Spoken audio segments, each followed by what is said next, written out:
I'm James Kirk. I'm Michi Hoyer. And you're watching SimNews.tv.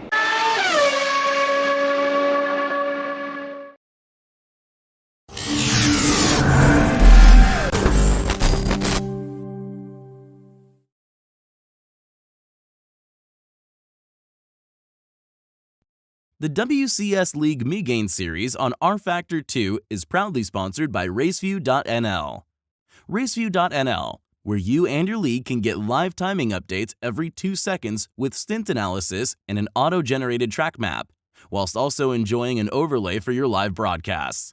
Get your 30-day subscription on up to 3 servers for only $3.99. WCS League, where racing is entertainment, uses Raceview.nl for all their live timing. Why don't you check it out too?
Hello everybody and welcome to the season finale of the WCS series here for Megane.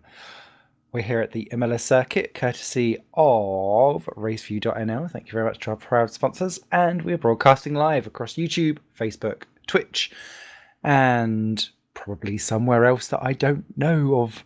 My name is Simon Smith and I am so sorry that I have a heavy cold and I will have a voice that will crack like a 12-year-old that's just seen just started puberty, probably just found their first adult magazine on a shelf. What I'm saying magazine probably ages me more than most.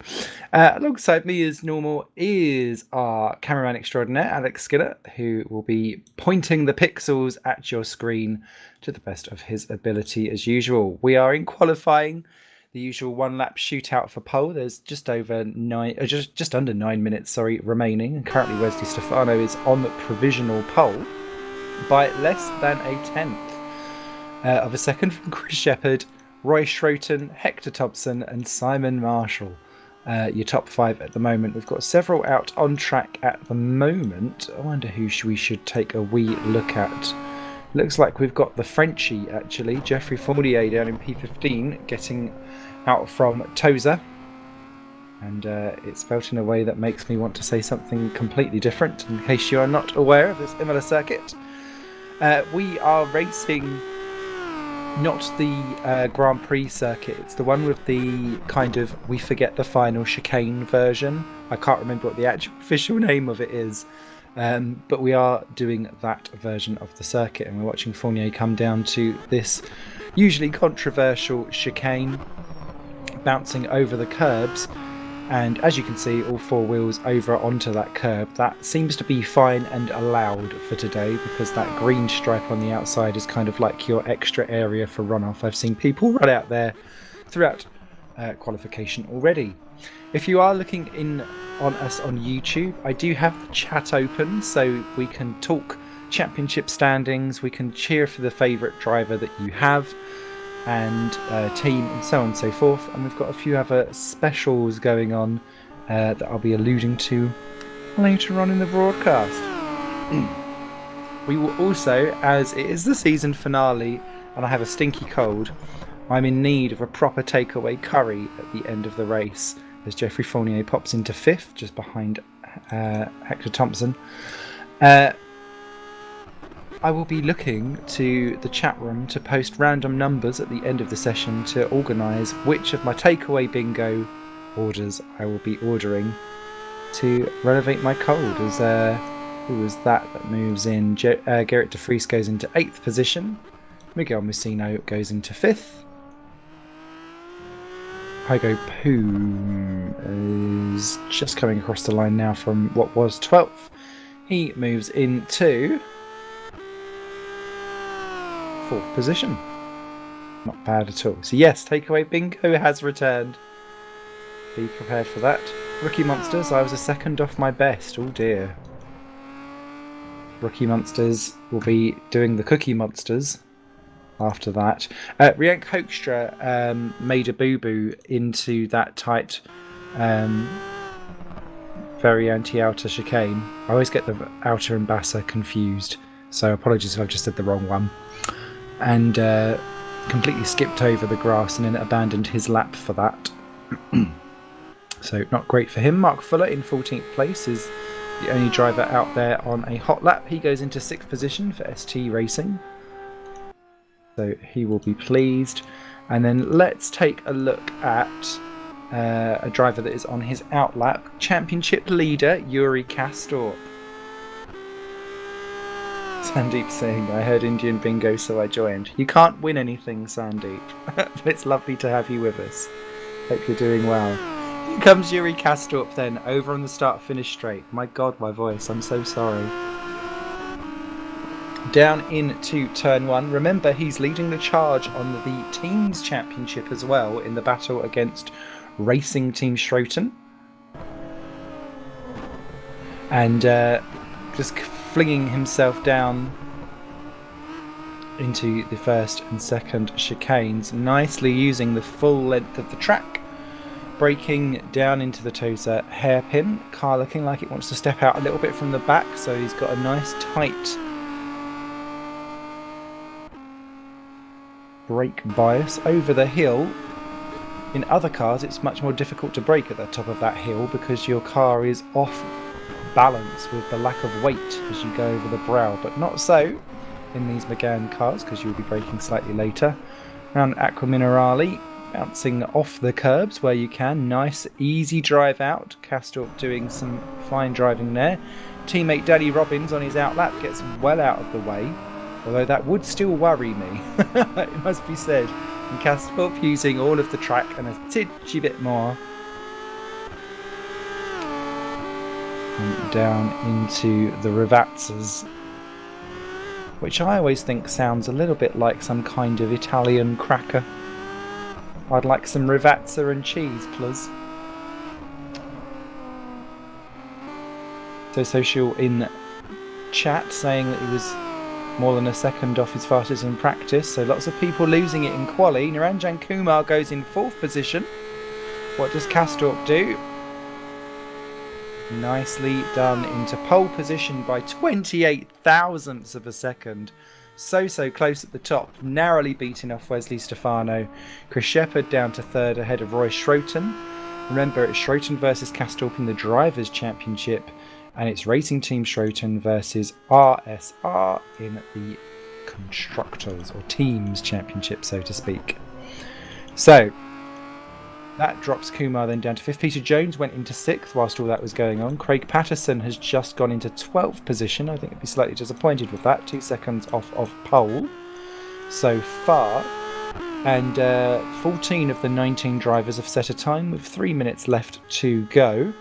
Danny Robbins out on track down in P15. Normally has quite a lot of support in the chat room. Going down to Aqua Minerale. Always a tricky one because it's one of those corners that you always want to take more than it will usually give you. So you always have to be a bit patient on that one. Not attacking the curbs nearly like his teammate. You saw how Yuri Castorp just a couple of minutes earlier threw his car like a ragdoll through those curbs. Clearly Yuri likes a bit of abuse, but Danny Robbins being the gentler approach, he'll be faster.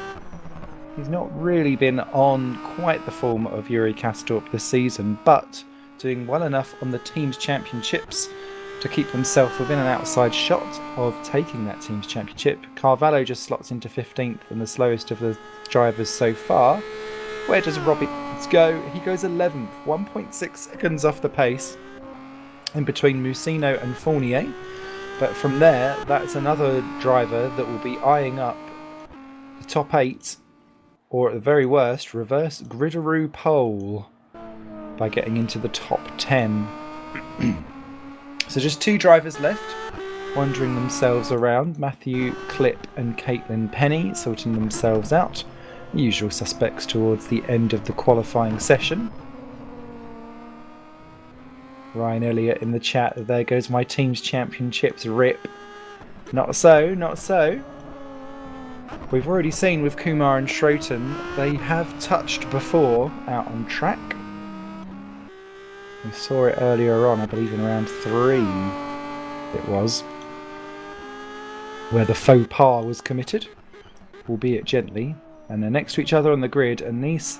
The beauty of Imola, and particularly when you're doing it with touring cars, is that it opens itself out for some juicy overtaking slots as Matthew Clipp comes over the line to start his hot lap. And what that means is that where there is a place to dive down, drivers normally will. There's a motto to myself, chuck it down the inside and hope for the best. Seems to be what everyone does in the F1 2019 game at the moment. Side note. I've got it on PlayStation 4 and there's a trophy for trying to get to gold level standard, but it can't be done because as soon as someone sees that you've done very well, they either try and remove you from the game because they don't like being beaten by you, or they just smash into you. So frustrating. Makes me appreciate actually these organised leagues that we have here in such at WCS and so on and so forth. So remember to look out for all of the other organised leagues that are going on outside of this Megane series. You can find out about that on our Facebook page and chat about it on the Discord. Nice tidy lap so far by Matthew Clipp. Has had an interesting season so far. 6th overall in the standings, but you wouldn't have necessarily known about it, if that makes sense. Bit like everyone's favourite next door predator, I guess. You wouldn't necessarily think that if you're going to call the RSPCC line to report some kind of domestic abuse, it would come from Matthew. But he's been there, doing it all along, raking in the points, getting in some prime stuff. And it's not just in the reverse races that he's done it in as well. He's been methodical and quiet, getting away and doing some stuff. So out of Rfactor 2, and of course with this version of the circuit it's one long straight to the line. Double wow from David Carter. I'm glad I've offended that well. And into 13th position, just ahead of Craig Patterson. Nicely done. Caitlin Penny over the line, 15th position, behind sibling rivalry Peter Jones by 9/10 of a second. So Peter Jones winning out that one. We heard of those two last week about their finale battle, and it's Yuri Kastorp then that takes pole position crucially, and Roy Schroten immediately in the champ saying, "Yuri, you beast." And Yuri actually saying back immediately, "This is how close I wish the whole season was. Look at the gaps.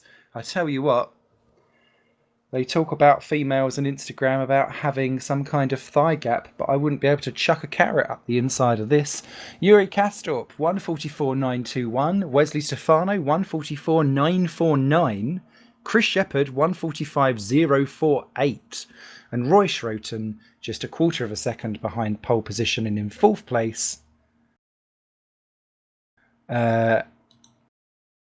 We will be on a 145.200. Niranjan Kumar 5, Peter Jones 6, Hygo Poom 7, Mark Fuller 8, Hector Thompson 9, Miguel Musino in 10, Robbins, Fournier, Clip, Patterson, Penny, Marshall, DeFries, Carvello, and Riank Hoekstra back on the grid in that glorious pinky car.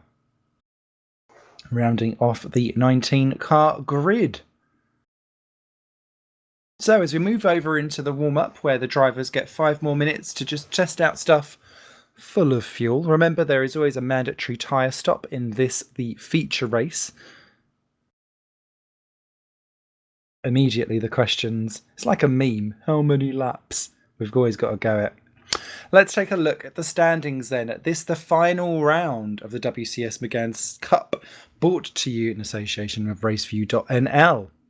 Now, Yuri Kastorp has been the class of the field in terms of outright pace. He's just not always been able to either turn up for the races themselves, and then we had the absolute shock of him being involved in several smash-ups last time out, which has basically led the sly and sophisticated Roy Schroten to close right into the gap, to a gap closer than I ever thought that we'd be seeing it 5 weeks in, which just goes to show in motorsport and in esports and sim racing, anything can happen. And to quote Murray Walker, it usually does.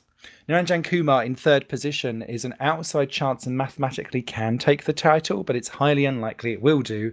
However, he may be trying to plot some kind of bizarre backmarker explosion to try and take the pair out in both races. So Wesley Stefano there in 4 with 97.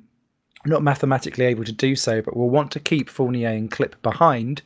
Remember, we've got Penny versus Jones. There's only 9 points between them, between 7th and 11th.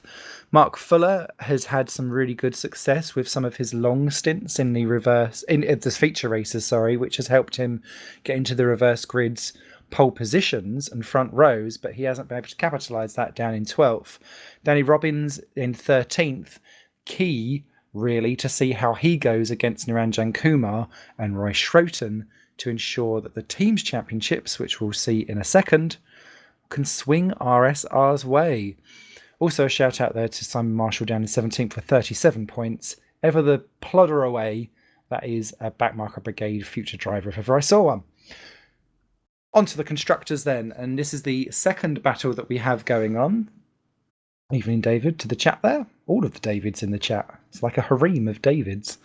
RTS then lead the way, Racing Team Schroten ahead of RSR by quite a way, but all that takes is for one screw up from a Racing Team Schroten, and well, it'll be Schrotens and curtains for either of those, and RSR will be there to pick up the pieces. We know that Castorp will be there doing the business. Robbins needs to pick off a few drivers to get through, but even then with the reverse grid pole, we've seen him deliver from there before. The juicy stuff further down the field, CM Tech there in third, just ahead of Epic. Both of those teams have got drivers heavily invested in getting that third position.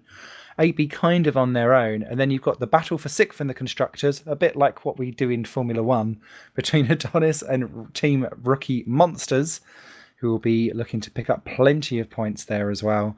And the rest falling down from there. WTF Racing looks like they will finish -5 points at the end of it, having gone AWOL early on in the season.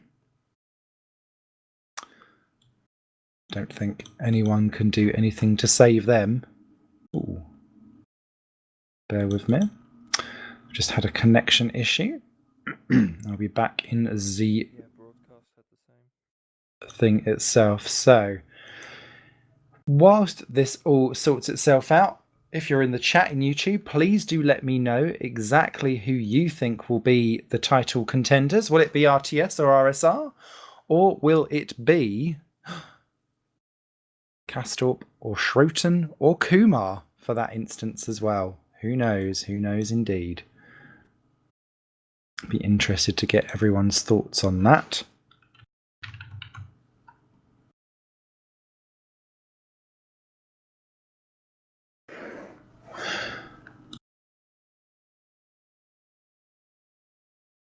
We'll just be back there in a second. All the drivers popping into the chat just saying the server is deaded.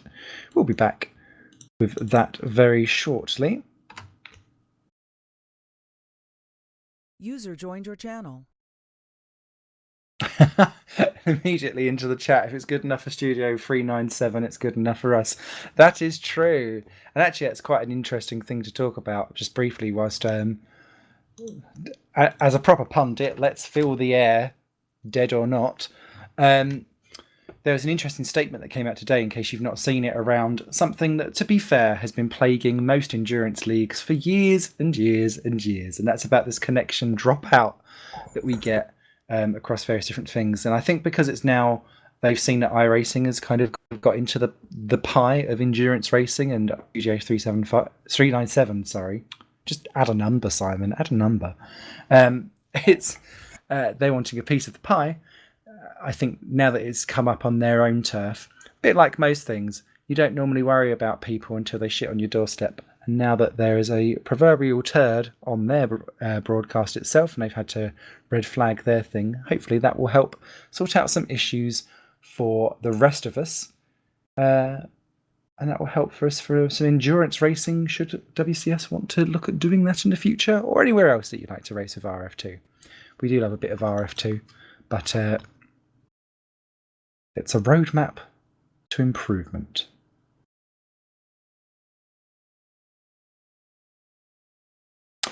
So, whilst we're in a little bit of a laggy moment here, just resorting stuff back out again, I'd like to bring in cameraman extraordinaire Alex Skinner.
idea.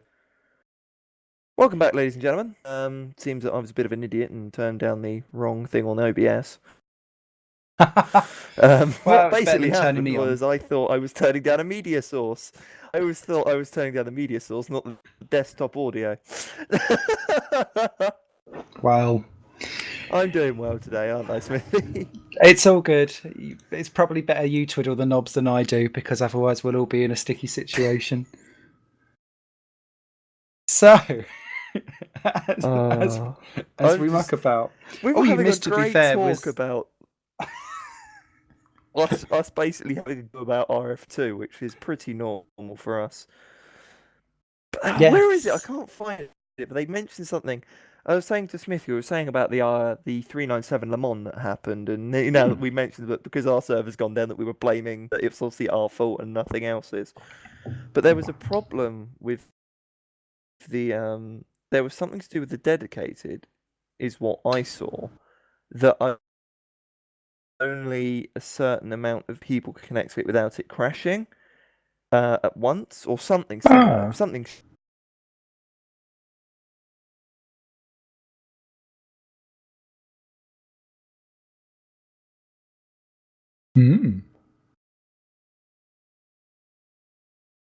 Oh well, we shall have a look and see if we can get that. Just a couple of other issues going on in the background whilst we sort ourselves back out again. So it's never a good season unless you've had one server crash. Just as hilariously, not only do I have a cold that makes me sound like a pubescent 13-year-old boy, when in fact I'm a 35-year-old boy that refuses to grow up. When I went to sit down to get onto the broadcast of this, there was an almighty crash, and my fat ass has broke my sofa. So I'm currently sitting with a piece of wood kind of plopped into my bum. That's more intent. That was unintentionally more worse than that was meant to be. It's bad when you're making your own filthy puns without even realising anymore. This is why I will never be allowed to be an actual official government communicator in my job anymore. User joined your channel. So yeah, bear with us on the broken sofa, broken RF2. But we'll have a broadcast regardless for you of whatever goes on. And don't forget, obviously, last week there were several other things that were going on that were announced with WCS, with other leagues getting involved. We've got more on that coming up later on in the broadcast, so please do stay tuned for just after the sprint race, where there will be some featured video coming up. Not one you'll find on Pornhub, don't worry. But I can tell you one thing, there is a money shot. But the money's for 1,000. Like drowning in mayo.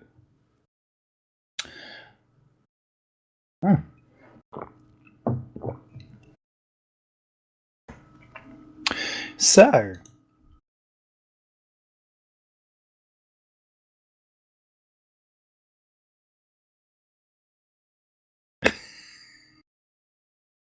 everything will work eventually. We'll be fine. We'll be fine. Hello, Mr. Cupcake. Lovely to have you with us. And what else have we got to chat about in the meantime? There's another thing that I discovered on the way to the broadcast, actually. I appreciate it's not necessarily RF2, but it's about F1 2019. And someone's done this is what happened during my 10-year career walkthrough, which basically saw Vettel and Hamilton swapping Mercedes and Ferrari drives year on year. Stroll then ends up in Mercedes alongside Magnussen, and then they don't score a podium all year. Hilarious. Oh my god. So yeah, I've forgotten what website it was on, but if you go and find it, it's called How Realistic Are the Driver Changes in F1 2019? Well, pretty by the looks of things, knowing how F1 works. It was a delightful read of an alternative world, which I was totally here for. Have we got pictures back for our What do we think? Because they're just going off for we formation do. lap. We do have his back. Just as we go on to Yay! the formation lap, because everything works perfectly in this series. Nothing ever goes Wunderbar. wrong, and everything works absolutely perfectly. Mwah. And how dare you question my ability otherwise? I don't question anyone's ability, especially when you've got such amazing noble skills as yourself. God damn it, Smithy. So, there we go. Yes, we're now watching Kasdorp. grand. So, here goes Kasdorp away on the formation lap. Let's take you through this grid of 19 runners and riders. Yuri Kasdorp then on pole position, looking for not only the Drivers' Championship, but also the Teams' Championship, if he can get it as well, for RSR. Second on the grid, in that beautiful yellow, is Wesley Stefano, looking to deny all of the above without winning any of the above. Third on the grid is Chris Shepherd, looking to get his Adonis, I believe, up into higher up in the championship order, and grateful to see him awake and here. Then we've got the two Racing Team Schroten cars. Someone's honking their horn very chirpily out on the grid there. But it's Roy Schroten in fourth position, just ahead of Naranjan Kumar in fifth, and they will be looking to wrap up the Teams Championship, both with an outside chance though, Kumar more than Schroten in terms of outsideness for the championship. Now, will they end up causing issues for themselves in the pursuit of the Drivers' Championship, thus forgetting about the teams entirely? Peter Jones, 6th position. That's his best grid slot on a feature race since the season opener. So bookending superb performances there for Peter Jones. 7th is Hygo Poom, who just sounds like he's been tortured by the fixed setup of the car. He'll be delighted to get to the end of this. Mark Fuller, that's his best, I think, as well of the season. 8th place for ST. 9th for Hector Thompson. 10, Miguel Musino. Again, I think that's a best for Miguel as well in terms of a feature race, and certainly the best for that team as a whole. So they'll be delighted. Danny Robbins then 11th position, looking to ascend the order, as will Jeffrey Fournier, who I think is out of position in terms of outright pace in his car. Then it's Matthew Clipp in 13th position. He'll be looking to pull up the order as well. Craig Patterson just ahead of teammate Caitlin Penny. Again, a bit Noah's Ark here for that team. But the interesting one there is I think Patterson probably will feel like he can get up the order a bit further. Simon Marshall, 16th position. That's a bit more of a bump down to earth after some great performances in the British rounds. But narrowly ahead, again, Noah's Ark of his teammate, Gerrit de Vries, our admin extraordinaire, taking to the track and wanting to have a cleaner race, up some points towards the bottom end of the field if he can. Rodrigo Carvalho has been our staple go-to for the back of the grid this season, but he has had not only some amazing crashes, but still managed to bring it home in points where it matters, so he'll be looking to do more of the same. And it's great to see Rienk Hoekstra back on the grid. Knackered from work was why he wasn't about last week, but it's great to see him back for the season finale, and he, along with Rodrigo, will be having the wooden spoon battle, I'd imagine. It will keep us no doubt entertained. So it's 17 laps. We've got a mandatory pit stop and tyre change required. I will continue to regress back to a 12-year-old. Who's it going to be? Kasdorp or Schroten? RSR or RTS? Your guess is as good as mine. Here come the lights. We're off and away here at Imola, and it's a great start by Kasdorp. Stefano's had to go defensive for Shepherd immediately off the line because Shepherd's got off to a better start. Everyone else clean and nice away as they come steaming down towards the first chicane. Nice and clean by the entire field as they get through the first tight chicane. Shepherd, though, on the inside of Stefano. This is a dream for Kasdorp. Look at how quickly he's pulled out a good second advantage. And they're going over the bumps there. Shepherd having to put the brakes on because Stefano was taking no prisoners. He's ran out wide. Schroten's kept Kumar at bay. Jones has got Poom behind. A couple of little nudges further back, but actually that's the cleanest start we've had all season. Superb racing by the 19 drivers as they take it out of Tosa, over the brow of the hill, and then down the hill they go all the way through. And that's Stefano and Shepherd side by side again. These two are not giving up, and Schroten is keeping a watching brief. Is Schroten going to ever go into the first part of back Minerali? No, he slots in behind, that's wise. Oh, but Stefano's got a wiggle on. That's not the place to be twerking as he comes out over the brow, and that is dreamness for Schroten. And that gets him through. Up into third, Stefano goes from second to fourth. Kumar's taking a look at Poom, who's had an almighty start through the sector 2 of the first lap here at Imola. Nudges Kumar out of the way. Bit naughty, but all's fair in love and war, and rubbing his racing in this Touring Car Championship. Jeffrey Fournier, 2 wheels on the grass coming down the hill. That can only end in chaos, and indeed it will. 3 wide down at Rfactor 1, and it's Mark. Actually, that worked out perfectly here because Mark Fuller was basically pushed through and gained the position. Fournier there then pushes Hector Thompson off the track, and that allows Danny Robbins through past Miguel Musino as well, and up into 10th position. So it's all change in the mid-pack, but up front 2.4 seconds the lead for Eurocastor. Shepherd, Schroten and Stefano, the 3 S's. Oh, and Stefano's off! He hooked the curb on the exit of the first chicane.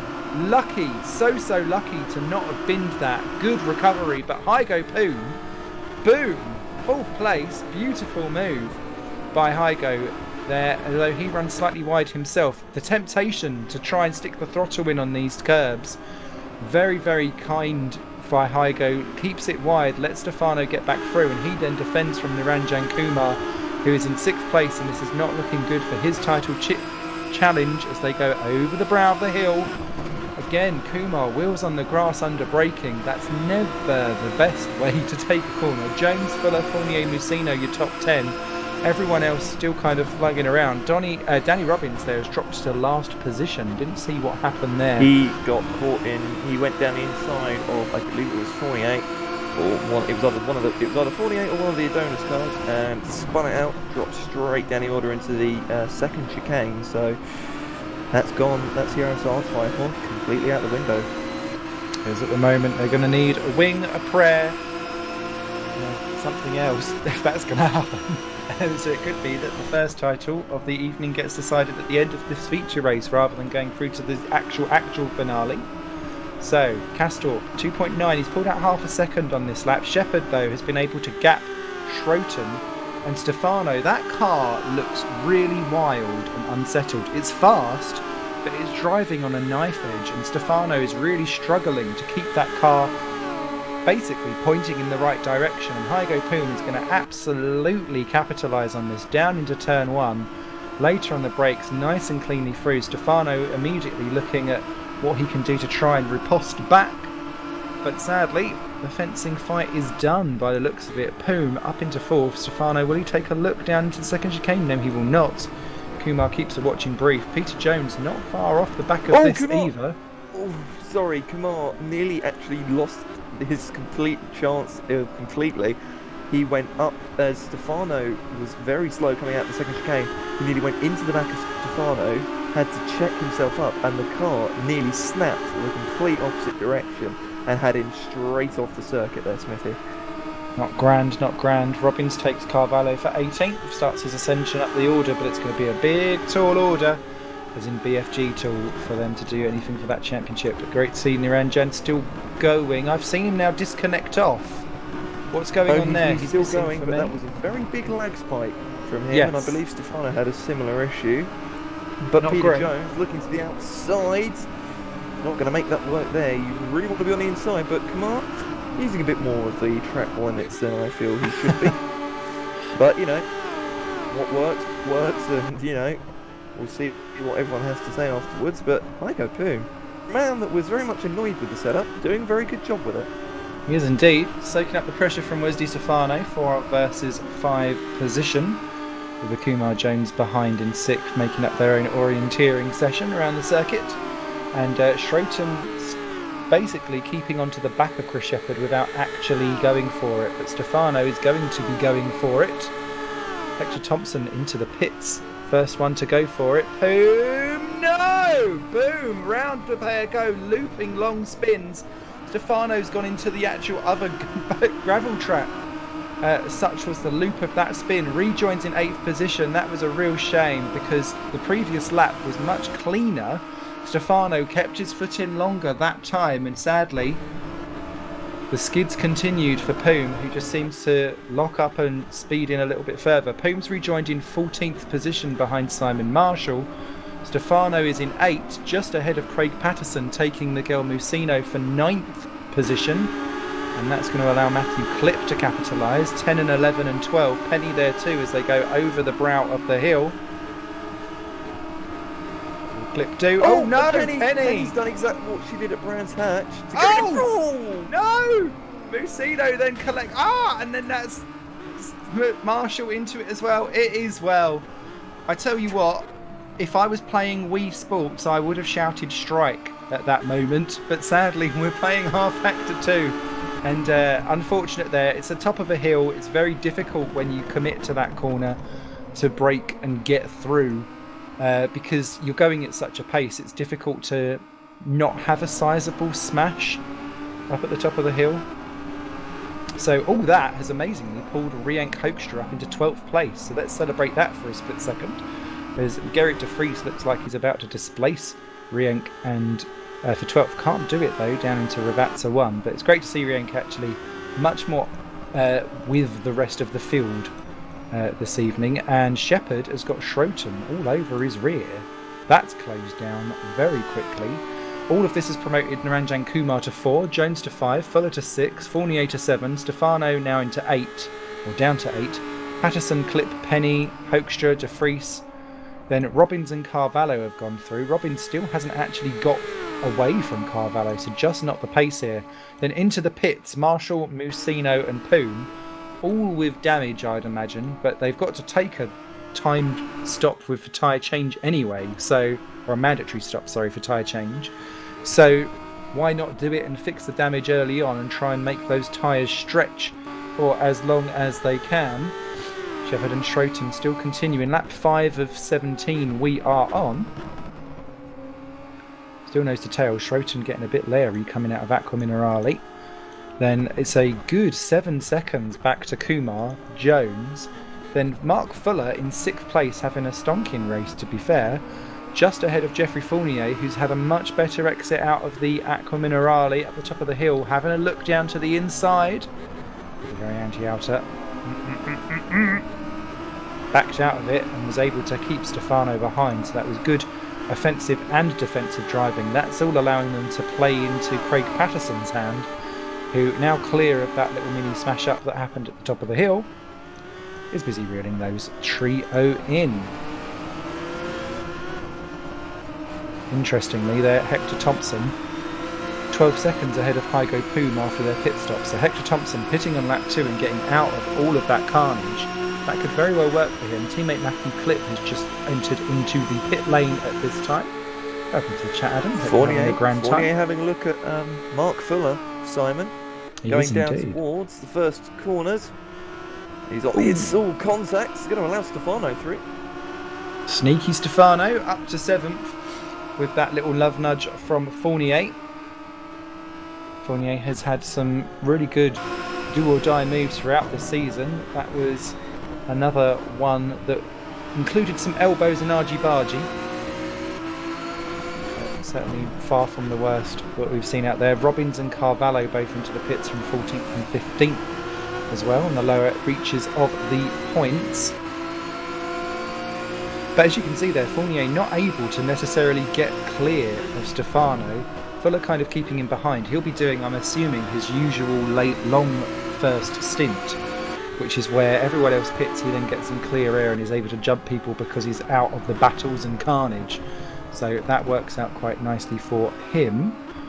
Just looking at where everyone's coming out in terms of pit stop wise, Thompson leads that pit selection, then Poom has got out just ahead of Simon Marshall. Danny Robbins has actually gained on Marshall but is still behind, and Miguel Musino is the big loser in all of that, of course with the damage as well, now down to 18th when he was running in the top 10. Stefano on Fournier though, down into Rfactor 1, takes a peek, less assertive on Fournier.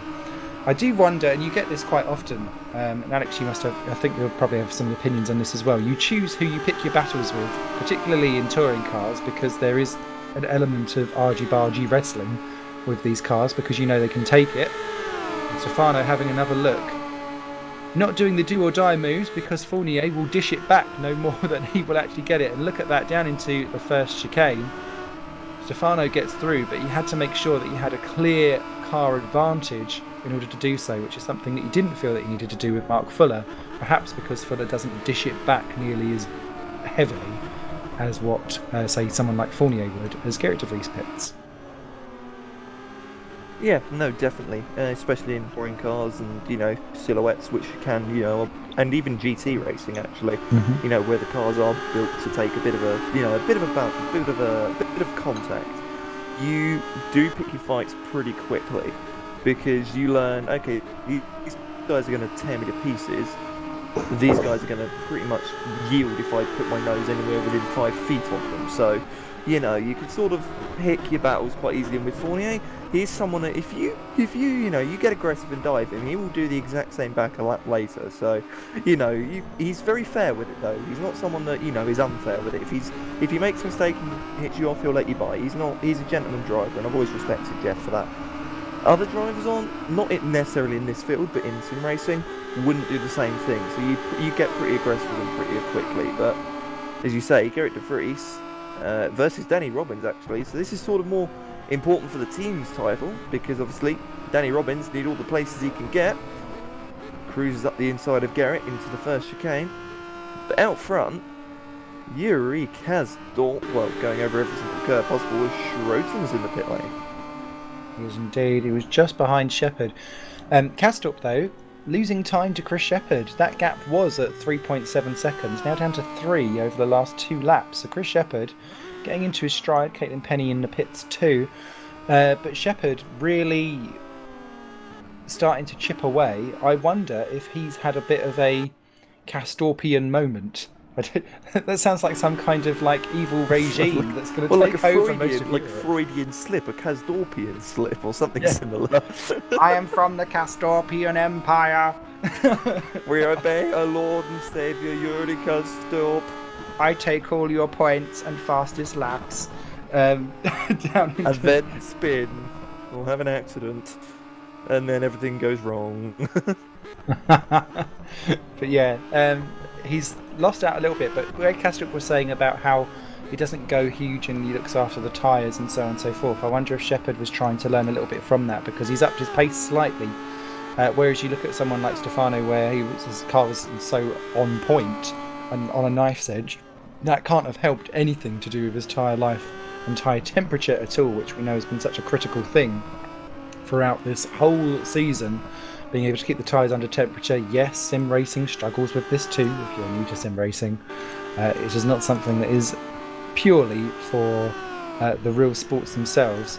Also of interest for me is that Peter Jones is not dropping away from Niranjan Kumar. Now we know that Kumar, as he pops into the pits incidentally from 3rd place, is an outsider for the title, but this isn't going to help him in any way, shape or form because he's behind the 2 title rivals, so he will effectively drop out of this if status remains the same.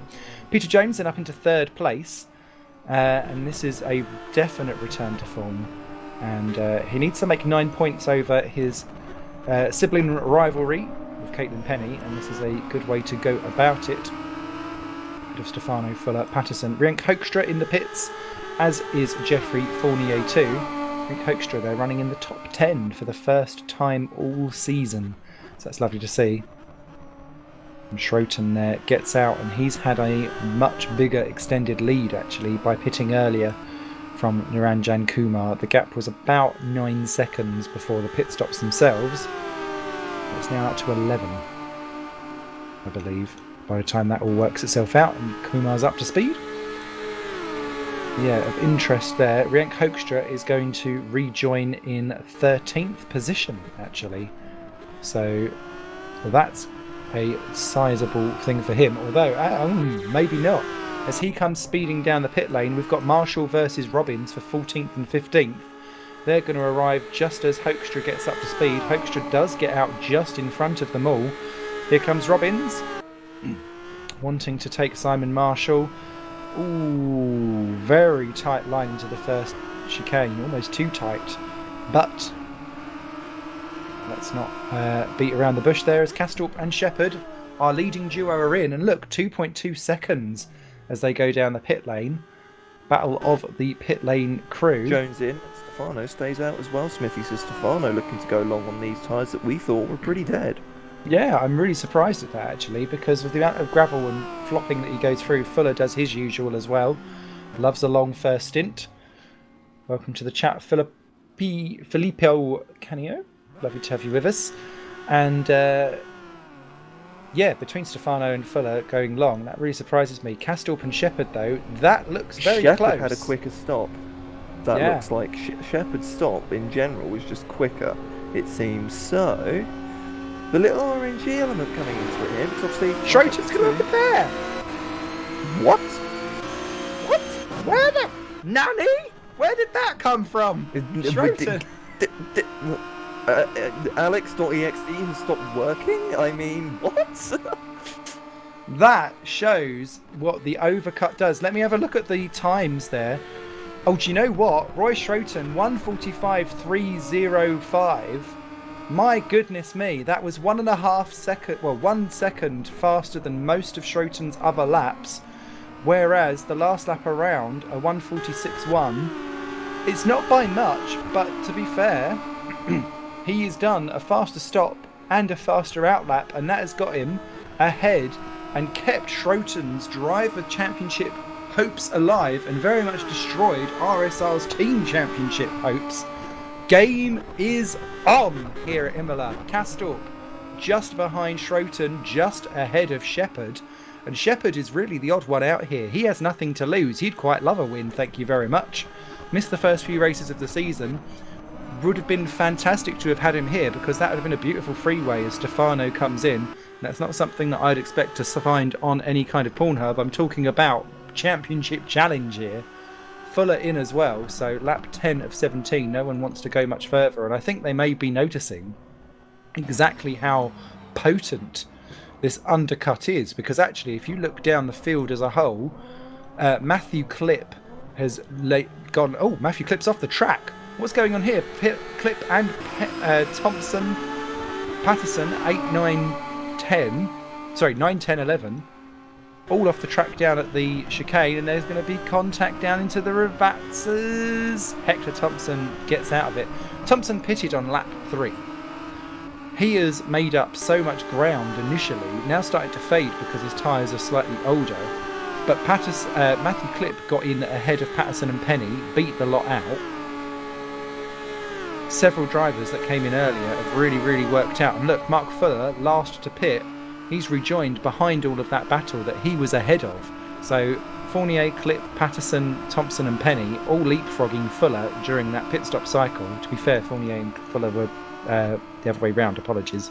But yeah, going long this time round has not worked at all for any of those drivers. So grab your snacks and drinks at the ready. I think this one's going to be a tasty finale here. You're watching WCS here at Imola, the finale of the Megane Cup, brought to you by Raceview.nl. Alex Skinner on cameras, myself, Simon Smith on commentary.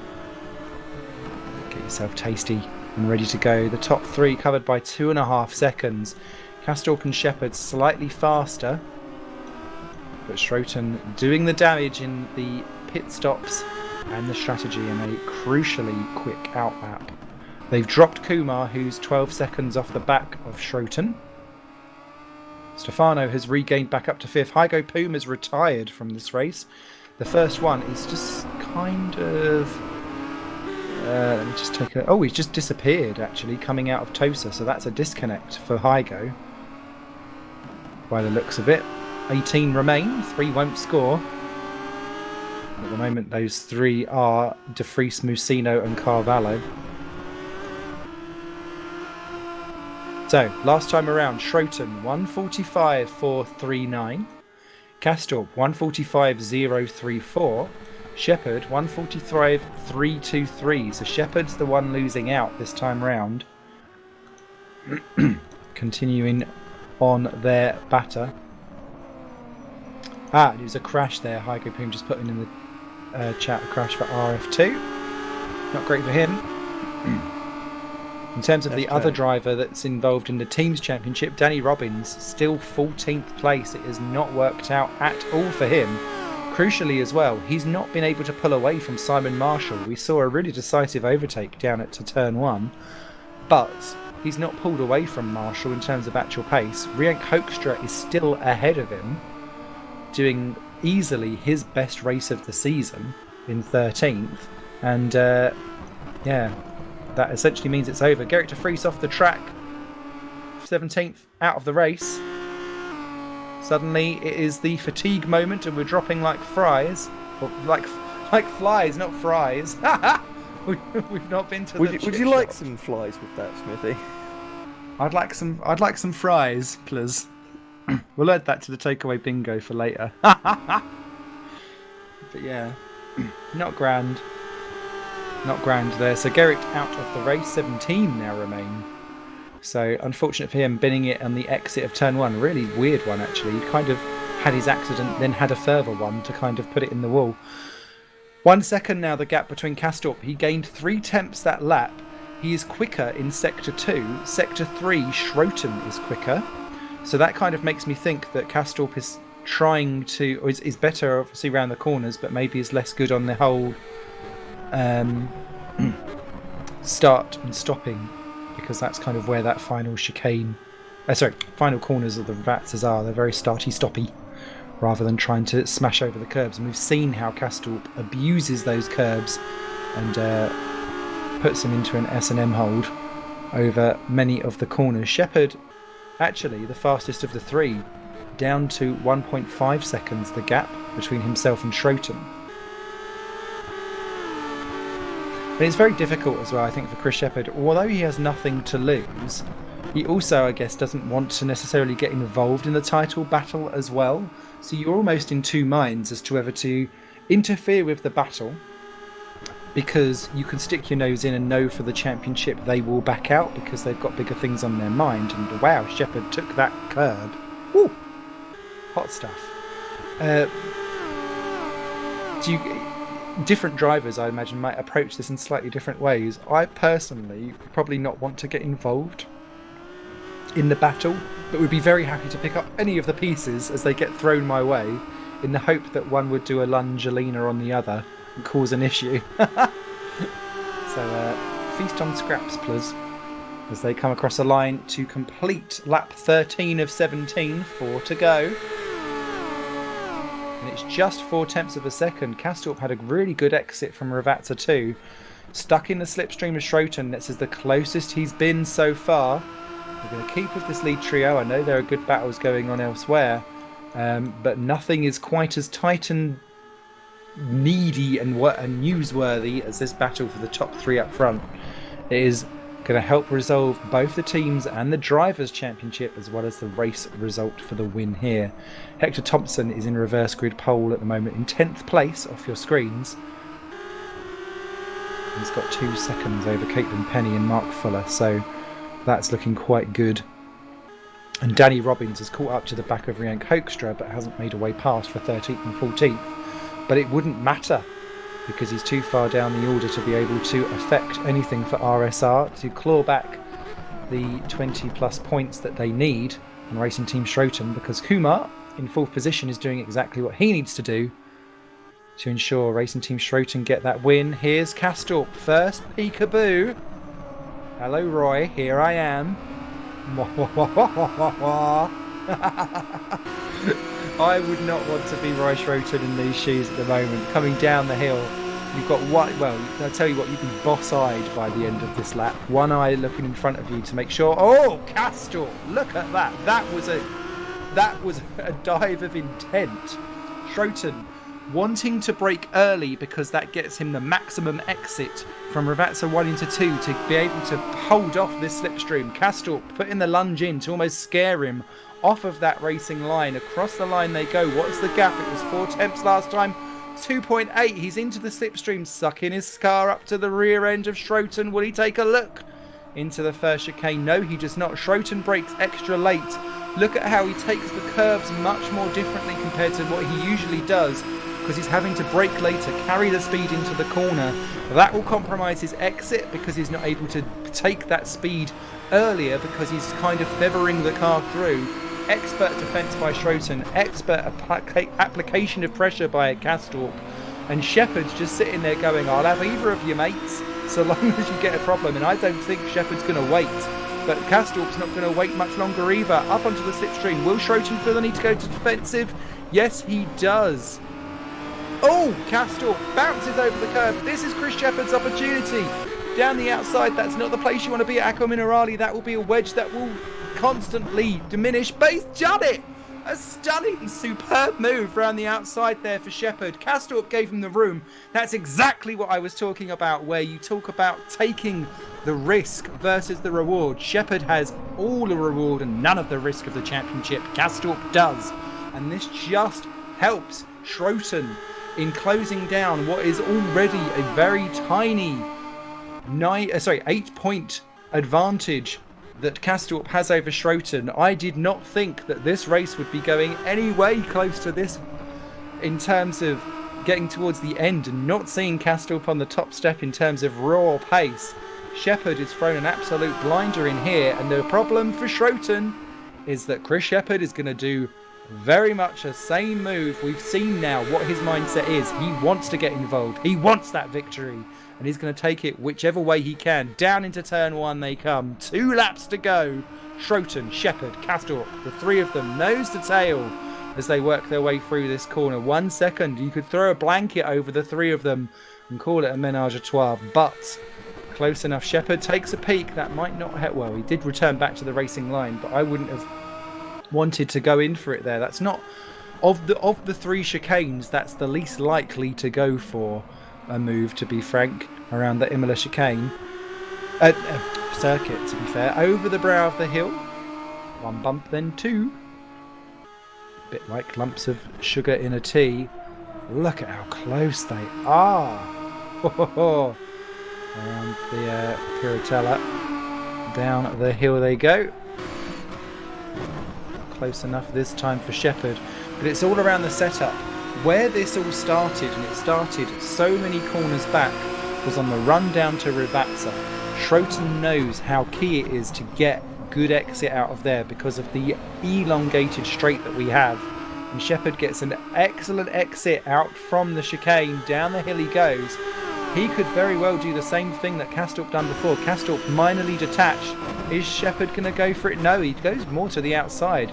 Schroten felt like he needed to defend, and this time it's Shepherd that gets onto the curves, puts 2 wheels on the grass. Has he carried the momentum and speed through Rfactor 2? Yes, he has! Wow. 4 wheels off, drifting practically through that corner, and this has put him in prime position. Schroten knows it. He's weaving to try and get off the toe, but he's put his car in that one place that he can go. Shepherd's gone defensive to the outside. Schroten goes into the middle of the circuit. That's bordering on the blocking, but just about gives Shepherd enough room. He's defensive one way then the other. Shepherd looking, trying to get his way through. Schroten keeping the car in all of the places that he can go. That's the one move that he's made. Will Shepherd go to the outside? Yes, he will. Side by side into the second corner. Is there contact? No! Just about holds it together. And look at this. Kastorp's going to try and penalise Shepherd into Tozer. Down the inside, there's rubbing between the two. That's the first bit of contact. Shepherd 4-wheel drifting out of the Tozer's hairpin. Up over the fight. They go. Hill they go. Into the period. Ooh, Kastorp there. Not given the space, but he wasn't quite alongside. Has to back out of it. Down the hill they go. This is the last lap. It needs to be done. Down into here, and that's Shepherd. He's balked it, and that's off wide. Oh no! Shepherd has really thrown a spanner in the works for Roy Schroten in his championship opportunities. Kastorp takes second back. That was the all or nothing moment that needed to happen down at the chicane or at Rfactor 1, not at Aqua Minerale. He wasn't quite enough alongside, and he may be kicking himself at that one later on. But what a stonking fight that we've had. And look, Kastorp's not done yet. A lock up into Rfactor 1. Don't do that, mate. This is the best of the scenarios as you go. And Roy Schroten, with that undercut, with the superbly quick pit stop and that superb speed on the outlap, has done the unthinkable and taken it down to the finale race here.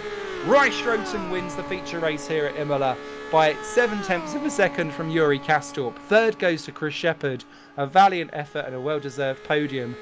Niranjan Kumar is in 4th place. Wesley Stefano's in the pit lane, but will he come across the line in 5th? I'm not quite sure where the pit lane is, but if not... No, it's not. No, he has. He's crossed the line. No, Peter Jones gets it. Peter Jones is in 5th. I wonder if Stefano's got a drive-through or something, because Fournier gets 6th, Clip 7, Stefano... No, he's been given an extra half a minute. That's bizarre. And what that does do is it drops Stefano out of the top 10, changing who's going to be our reverse grid pole person. So Stefano, well, I don't know what happened there. Bizarre. Anyway, Matthew Clip then ends up 7th. Craig Patterson 8th. Hector Thompson 9th. Caitlin Penny gets reverse grid after all of that in 10th place. Mark Fuller just missing out by a second in 11th. Then Stefano gets classified 12th. Danny Robbins 13th position, and that is not enough to get RSR to continue in that battle for the championship for the constructors. Simon Marshall then 14th. Rienk Hoekstra down in 15th. That's a shame. He was running 13th for so long, but scores a point, so he'll be happy with that. And beat home Miguel Musino by less than 1/10 of a second. Rodrigo Carvalho was the final finisher in 17th place. Our retirements was Gerrit de Vries, who crashed out of the first chicane, and Hygo Poom, who had an Rfactor 2 crash. And while Schroten takes that championship down to the wire with Yuri Kastorp, we have a team's champion. And the team's champions are Racing Team Schroten. Congratulations to Niranjan Kumar and Roy Schroten. Fantastic effort all season by that. And Roy Schroten finally puts into the chat, yes, finally got that win in. Yes, he did indeed. Superb stuff there. Drivers goes down to the final round. So, Racing Team Schroten, been around in many leagues across many different sims and disciplines for many years. And they will be very happy to add that to their silverware. A good, valiant effort there by RSR, but just coming up slightly short there. And Danny Robbins not helped by some of the early race carnage.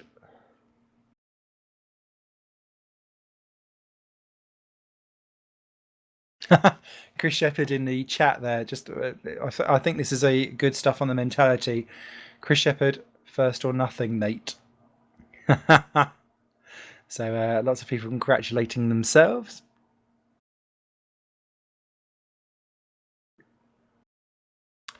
And Roy just saying I could see him sliding off in the mirrors, and smiley faces there from Chris. So I don't think he's too upset, actually, with all of that that's going on. Welcome to the chat, Kurisu.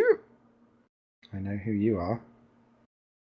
So, 6 points Yuri Kastorp has over Roy Schroten. Thank you to Mike Pittman for being my maths extraordinaire, because I don't have enough browser tabs open to try and keep tabs of all of that. So,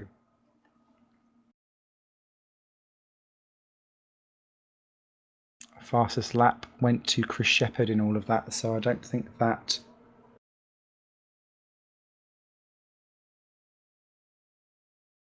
kind of changed anything for that. So yeah, interesting stuff. So the feature race now complete. We're off to the sprint race next. Remember, pretty much half of the actual race length itself. No pit stops required. That was actually some of the cleanest races we've seen all year, so that's been really, really great to see. It's one of those tracks that lends itself really well to overtaking, but also to good, fierce, close battles, and that's exactly what we saw up and down the field. Only took them, 11 races to get it right. Oh, you cynic. Oh, you cynic. Well, me, I do like a good bit of rear end action. But when you're creaming into the back of the car in front, it better be a Krispy Kreme that you're offering, not a damage of the red variety on my dashboard. Thanks. Elsewhere, other kind of stories that unfolded during all of that.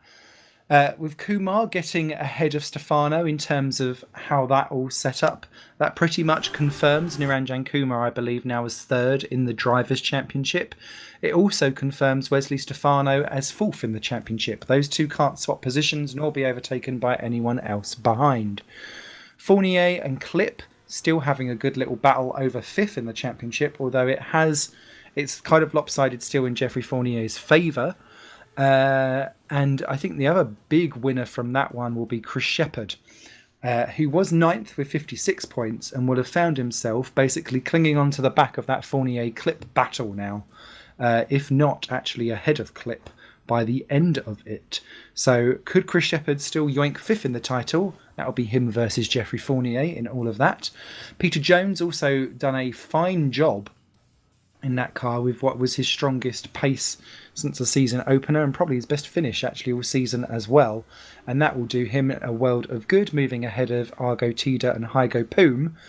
His issue is that with that drama for Wesley Stefano, he essentially is gifted Caitlin Penny the reverse grid pole, which means that battle of the siblings, which has been a little side story that we've had all season, will continue to go down to the wire, with Jones gently looking at the back end of Penny, hoping for more drama in the reverse grid. And we do have drama quite often in the reverse grid as we go along. Hector Thompson also moved ahead of Danny Robbins and I believe Mark Fuller as well in 12th position. That's me trying to make up maths on the fly. Teams Championships, those, not much to talk about because everyone else is pretty much spread out. I'll get back to you on CM Tech versus Epic Racing in the battle for third later on. Cool. So, how was that for you, Mr. Skinner? Well, as I said, it took him 11 races to get it right. We had a good set of racing, nonetheless, and we've got another race coming up, so hopefully with the reverse grid it can go right again. But Caitlin Penny's going to be on pole again, Smithy. I don't think we've had anyone else except her on pole this season in the reverse grids. It feels like it. She has been exceptionally consistent in being able to bring it home in 10th place. Whether she wanted to or not, she's there. So, yeah, she will be looking for more of the same. It's normally her and like Mark Fuller kind of battling around for that kind of battle of the reverse gridders. The thing, though, will be is that it's a longer circuit, so the field spread is a bit wider compared to some of the earlier races. So overtaking will be absolutely key round here, because if you get stuck behind someone in that sector 2, that could open up a good 1 second gap, and then it will be very difficult to try and kind of bridge the gap. So where they get round, the likelihood of Penny Thompson, I'm thinking of, really, and then potentially your Clips as well. They were kind of like a step off of the front collection. So it'll be interesting to see how they all get on. So, 6 points between them. I want to see in the chat, is it going to be a Castorp? Is it going to be a Schrotian? Castorpians, you can type in the comments that you are signing up to the Castorpian Empire. Who would you be? A Shrotonian? A Shrotonite?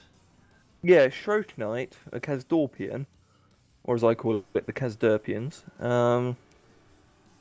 If you're going for Niranjan, what would you be? Kumakopian. Yeah, and what about Shepherd? Shepherdite? Yeah, that sounds like a mineral, but I should be... That would be... I believe we'd have spotted those out in London at the weekend. Waving a flag or two. I didn't get to. I've still not been to a Pride actually. It's on my bucket list, which unfortunately, as no one will be surprised, buckets aren't on my list in general. Felipe. Oh, sorry, I keep calling you Felipe. I know it's Filippo. You're Felipe. Yeah. Just pop into the chat there. A good question. Just wondering why you don't use the official DLC for Imola. It was essentially so that there's no barrier to entry. So that everyone could just use the bog standard one that's free for everyone to play with. We didn't want to put in any kind of paywall behind anything for this specific one. However, this is WCS's first series as part of its new management structure and the way how it formulates itself. And I think, speaking on behalf of the admin, without them actually saying that I can or should do, soz Mike, lots of stuff has been learnt throughout all of this, and it's been a real good learning curve and experience, not just for us in the broadcasting community from this side of the house, but also from the admin side, to ensure that lessons are learned, we kind of get what people like and what they don't like, and can change stuff and improve stuff for the future. And with so many different other varieties of racing coming along in the future, one of which you'll get a little video about at the end of the broadcast. Stay tuned, hashtag. It will be great learning curve for us all.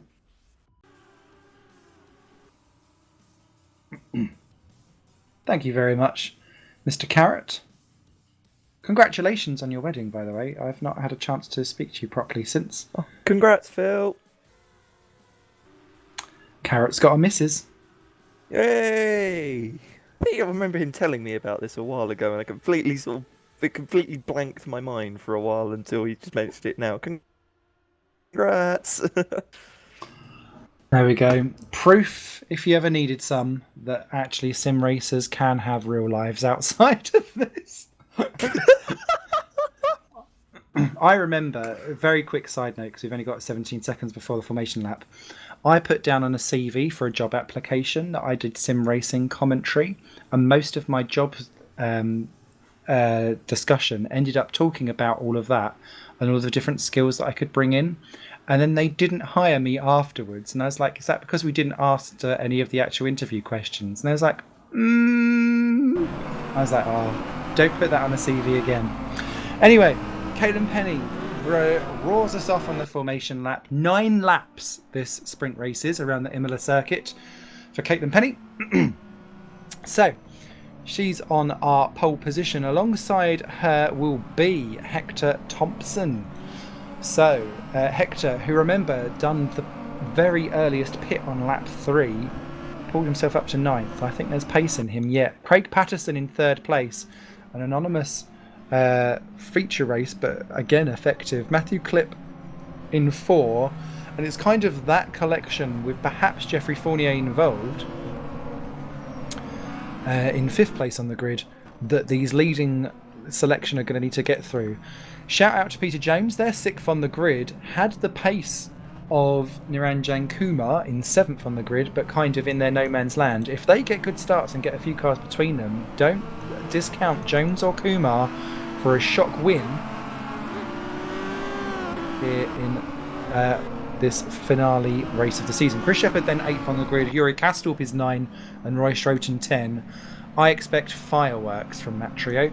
Mark Fuller, I think, will be angry with 11th on the grid, as will Wesley Stefano for pitting on the final lap in 12th. Still not quite got to the bottom as to why that was a thing, because I would have put money on him getting the reverse grid win, potentially, if he'd have kept it on the road. Danny Robbins then 13th place, a evening to forget so far for him. Simon Marshall 14th, not quite the forms that we saw in the British rounds. Rank Hoekstra 15th, would dearly love a points finish to round off what has been a trying season for him. Miguel Messino 16th, was running in the top 10 early on, but then had heavy damage after that smash up at the top of the hill. Rodrigo Carvalho 17th, would love a points finish to round off his evening and season. Gerrit de Vries I think would be doing more of the same, and Hygo Poon, I think he's had another Rfactor crash. Nope, he's got back going again. He'd stopped on the track.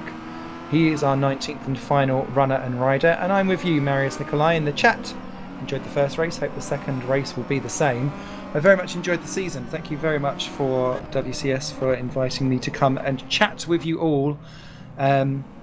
after a little while away from the comms box.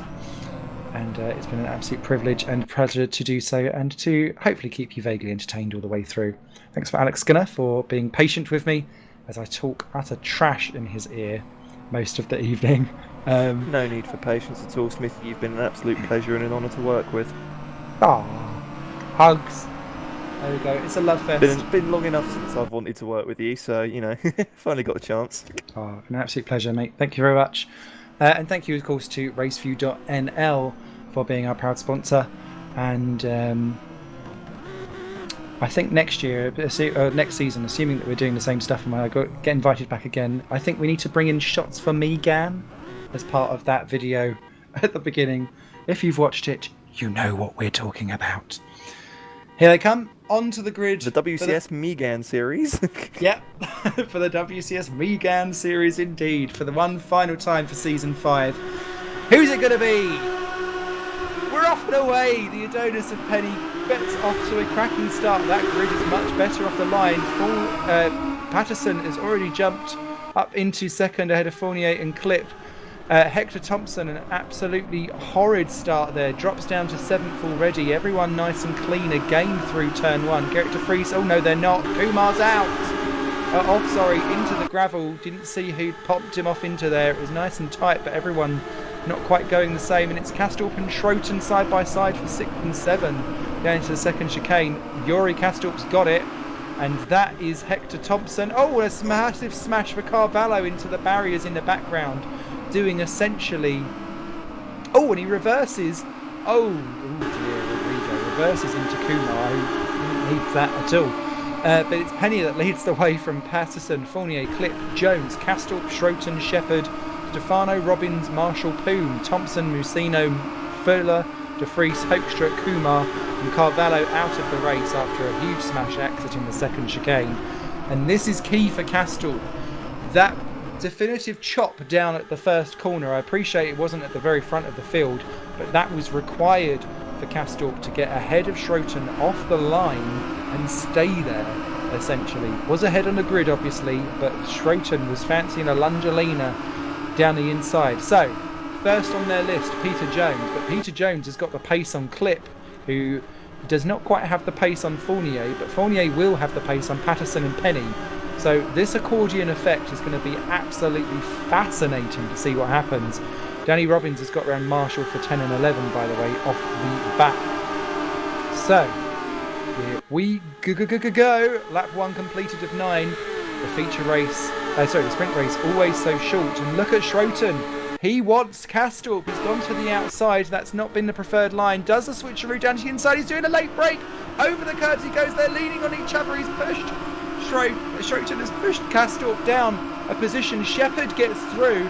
And look, for Shepherd, they're being run off onto the grass. Schroten, that's being very aggressive there. You've got to leave racing room. And Schroten putting the blockers out. Borderline on the rules there for me personally, but I am not an admin nor a race director. I can't make those decisions, but you can run someone off to the edge. You don't run them onto the grass. Shepherd then takes a watching brief. Schroten getting them both out and raving them around. What this is doing though is helping Peter Jones, because as Patterson takes the lead of this race, I'm sorry I missed that, ahead of teammate Penny. Remember, that's a switcheroo, I think, for positions between the Adonises. Mello Quant will be pleased, team boss there, I believe. He says, digging back into his archives of the head. And who's that off? That's Poom. Off Aqua Minerale. Not grand there. Did a Shepherd, but managed to save it as well as Shepherd did last time out. But again, what this has done, as much as helping Peter Jones out, it's helping Yuri out because it's dragging Schroten away from those high-scoring positions.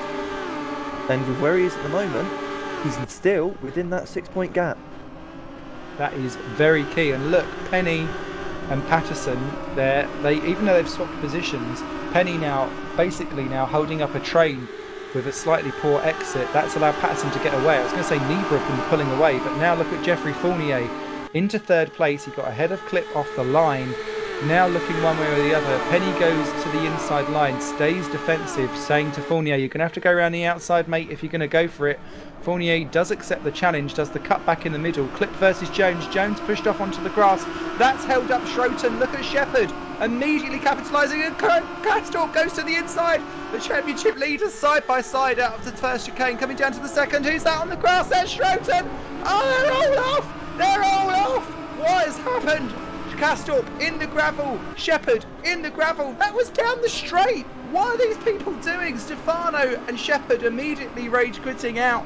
Kastorp there down to 9th, and I need to see that again to understand exactly what happened. Oh, that was Schroten's fault.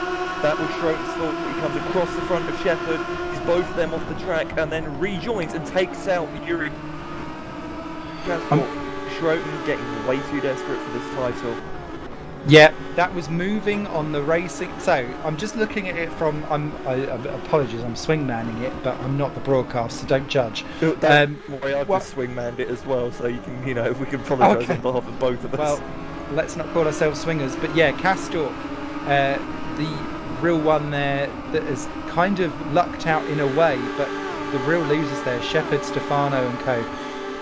Moving across on the straight to cover off. There was enough of the car alongside there for Shepherd. It pinches Schroten one way. Schroten then comes back off, clips Kastorp. All 4 of them basically off the track. Real issues there. Schroten then into 6th place. Kastorp is 9. We're on lap 3 completing there. Apologies. And Shepherd immediately into the chat for faults. Not very happy with himself and the unsmiley faces in the chat. I don't blame you, Chris. But Craig Patterson leads the way lap 4 ahead of an Adonis 1-2, and what a turn up would be for the books here. Fournier then into 3rd, Clip 4, Schroten 5 ahead of Peter Jones. That's another place sorted for Schroten, but how this will all end up, heaven only knows. Kastorp, 9th place. He's got a second to make up on Danny Robbins and Hector Thompson. Now, Danny Robbins is Kastorp's teammate. Can he back Thompson up into Kastorp? That will then allow Kastorp to get past Thompson. Robbins will then give Kastorp the place, and that gets basically them back the 6 points without having to deal with any kind of penalty movements. Kumar overtakes Hygo Poon for 15th place, the battle for wooden spoon. Sadly, one of these drivers won't score. Oh, Poon rounding outside at Piratella. Not quite sure if that was for things on the track, but he's got back through, and I think they're just racing for fun towards the back end of the field. Back up front, Penny versus Fournier. Penny's still got the position for the time being. Matthew Clip onto the back of Roy Schroten. Schroten needs to show. It needs to basically get ahead of Clip to try and keep this alive once it goes down to whatever we look at penalty-wise, I guess. Kastorp now closing back down on Robbins and Thompson. So this is going to be a difficult one for us to basically resolve on air, I think, is going to be the issue here. Here comes Fournier, though. Penny... Actually, just having a look, Simon, because I've just been sent some very useful info.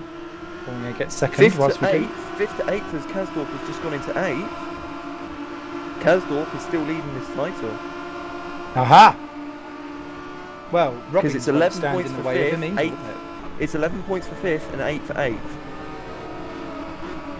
Thank you very much. Kastorp has still got. He doesn't need to do anything. He has just got to run his race, and he'll be fine. I would run my race, but I'd still demand my teammate get out of the way, just in case. Of course. Of course. Especially as here's Schroten in 5th place on the back. The issue is that we've got Fournier. Even if Schroten gets to 4th, still not enough. He needs to be 3rd. He needs to be on the podium at this point. Yeah. Thank you for that clarification. That is really that's handy for us to understand, essentially, as Poom takes Hoekstra for 14th down the back end of the field. So Patterson has led this race for the last few laps. Fournier now onto the back. Jeffrey Fournier has the pace to take it to Patterson, and those two now starting to pull away from Penny in 3rd. Clip holding up Schroten in 4th and 5th place. Cupcake just in the chat there. Oh, as I've just had a massive lag spike for everyone. I'm hoping I've not disconnected. If I have, I'll rejoin as soon as I can. I've had the same as well. Is this the server saying that's not how I wanted the championship to go? And Thompson! Thompson's had a disconnect. Hector Thompson, what a shame. From front row of the grid, had a torrid start, didn't recover from it, and now Yuri's disconnected.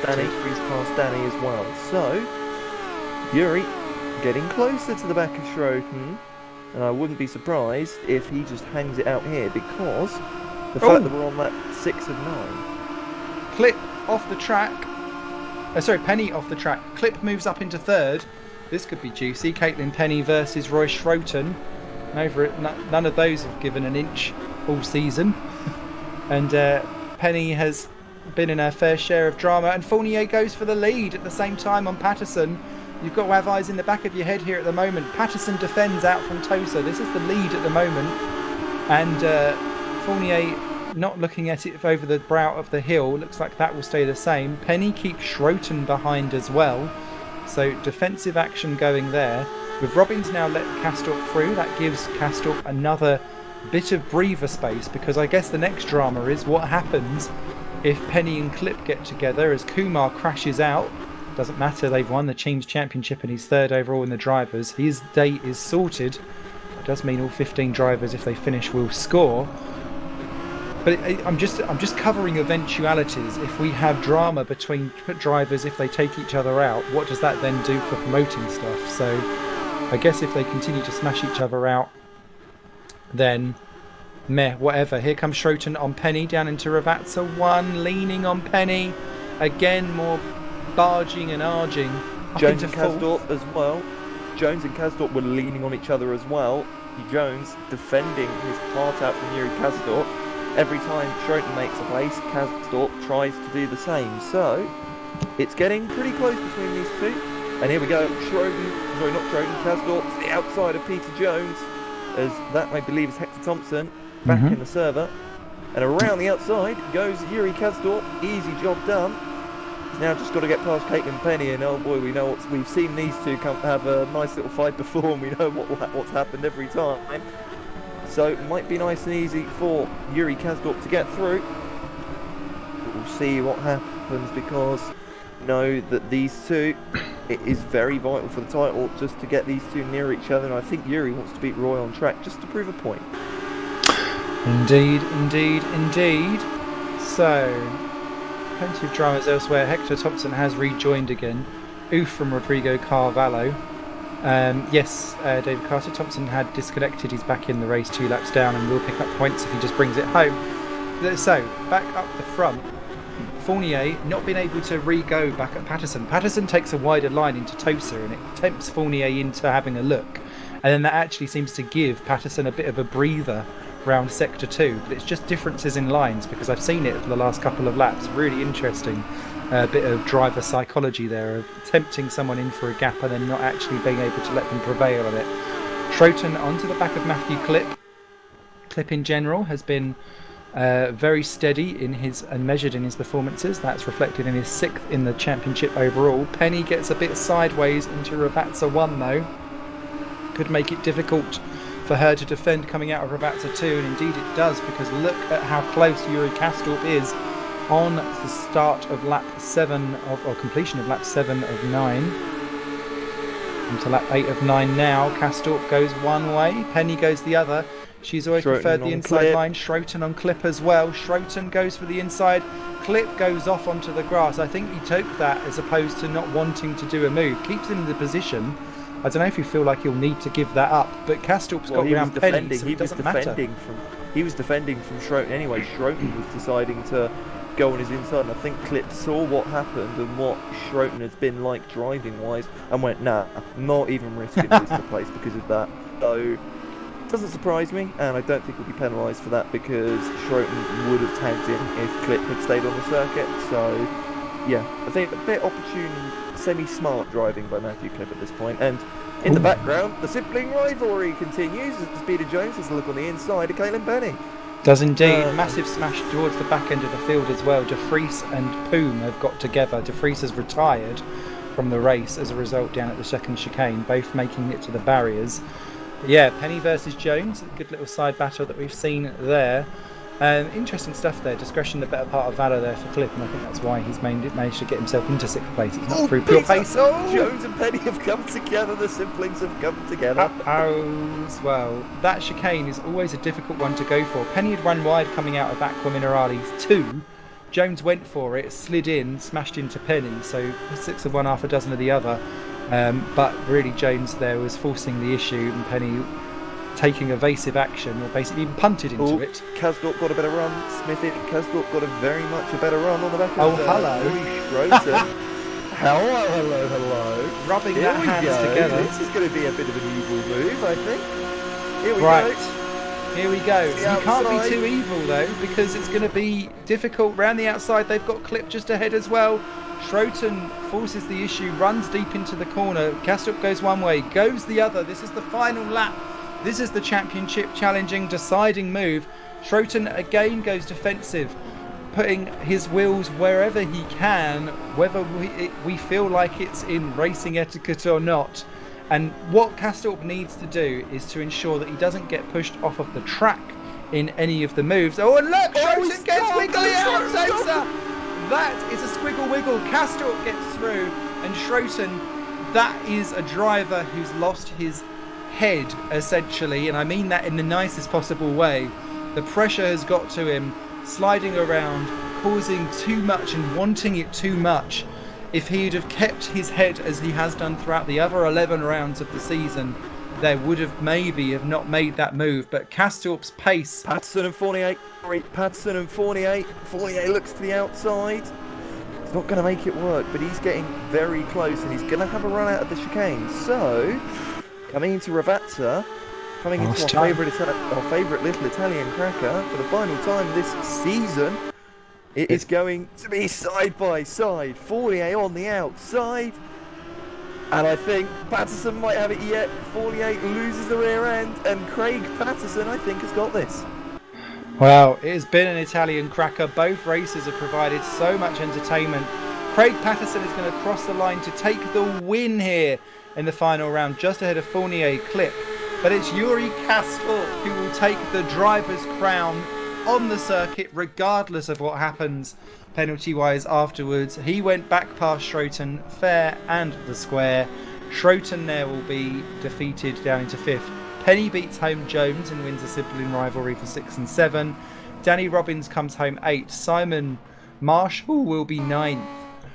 Mark Fuller grabs home in 10th place. Miguel Musino 11. Hygo Poon 12. Rienk Hoekstra will be 13th. Now, Gerrit de Vries, I think, will be classified 14th, with Hector Thompson 15th, 2 laps down, even though he is still technically running. But, yep, Yuri Kastorp wins the title on the track. Don't need to worry about those penalties post-race around that. So it's nice that we've got a nice, clear winner, even if that did mean that with all of that drama, we lost Chris Shepherd, Wesley Stefano, from what could have been an absolutely classic cracker from all of that. Well, what an absolute corker that we've got here. We'll be doing a separate video with all of the driver interviews that will be running separately off. But well done to Yuri Kastorp for getting the Drivers' Championship. The chat is already erupting into, I said Yuri, blah, blah, blah, blah, blah. Always good to put your money where your mouth is and let us know. And well done to Racing Team Schroten for the Teams Championships. So, before we dive off for... and indeed, the chat has already erupted. Oh, dear. Stay tuned for that video of the post-race interviews. I think it's going to be spicy. Thank you very much to Raceview.nl for sponsoring us throughout the season. Stay tuned for WCS and everything that will be taking place for future leagues and so on afterwards. We have a little video to lead you out on. And my name has been Simon Smith. Thank you very much, as always, to Alex Skinner for providing commentary and cameras alongside me. It's been an absolute pleasure.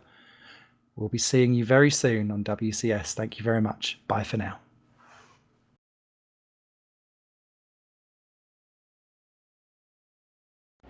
I'm James Kirk. I'm Mitchie Hoyer, and you're watching SimNews.tv.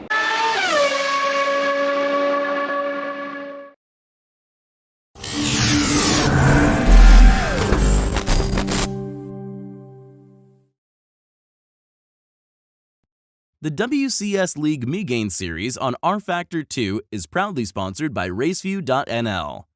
Raceview.nl, where you and your league can get live timing updates every 2 seconds with stint analysis and an auto-generated track map, whilst also enjoying an overlay for your live broadcasts.